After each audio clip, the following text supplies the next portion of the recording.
Little disclaimer, I don't know much about vehicles and I'm honestly doing this so that I can learn. So if you have anything to correct me on or even want to give me more information, then please do so in the comments below. I'm always willing to learn. That's what this is all about. This is the Mazda RX-7. The Mazda Savanna RX-7 to be precise.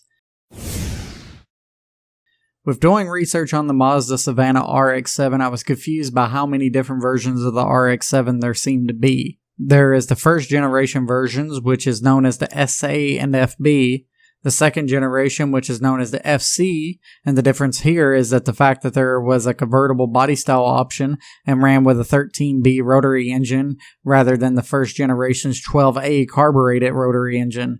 Then finally there's the third generation that seems to be the most popular, known as the FD, that was built from 1992 to 2002, and it had the turbocharged 13B REW engine.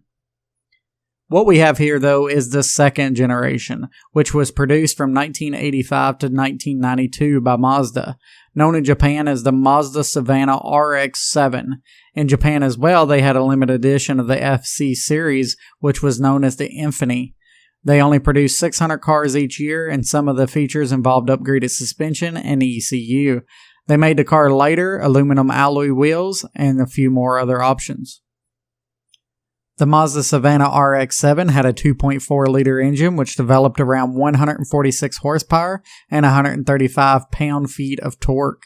The top speed reached around 130 miles per hour and could go from 0 to 62 in 9.2 seconds. The turbo version of the Mazda RX-7 upped their performance to 185 horsepower and 180.7 pound-feet of torque.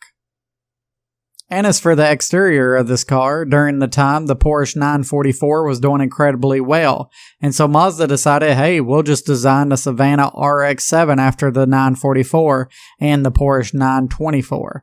Going over the car, we'll start with the headlights, and of course you could see here this has the pop-up headlights, which you just don't see much of anymore. And other than the Mazda logo in the bottom right hand corner, that isn't very noticeable, but does have a cool raised effect on it, there isn't much to say about the front of this car. But moving on to the rear of the car, the Mazda RX-7 of course being a hatchback, you can open it up, which reveals the cargo space. It's actually pretty spacious for a sports car, and even has two big speakers in the back, which the cargo roof is cut out to go around it so it doesn't cover them when you have it down. The interior of the car is nothing too special, but remember this did come out in 1990, so this was pretty popular. First, let's start off with the doors. The driver's side door has a lock beside the very standard 90s door opener. Then down on the side of the door, you have a handle to grab onto to help you shut the door since it opens so wide. And then you have three buttons. The left says pull up, so when you pull it and hold it, the window goes up. And when you press it and hold it, the window goes down. However, to the right of that is a very interesting feature. It's another Windows button, but it says pull up auto. So basically, you only have to press it once without holding and your window will automatically go all the way up or down depending if you pulled or pressed. This is so you don't have to drive and roll your window down at the same time. Then right under that, there is a button to turn off those power windows. That way, if somebody's in your passenger seat and keeps messing with the windows, then you can stop them from doing that.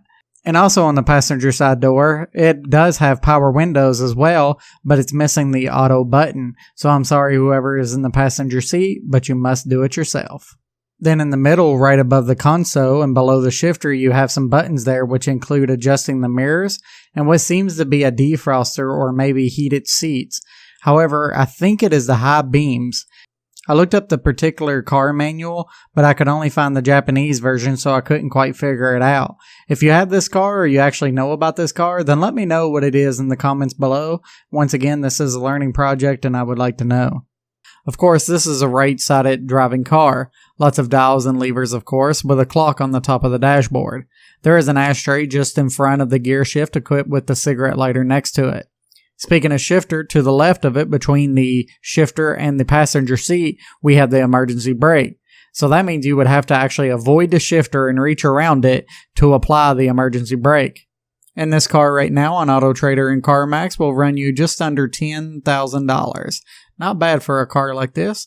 Now let's get it out on the road and test drive it.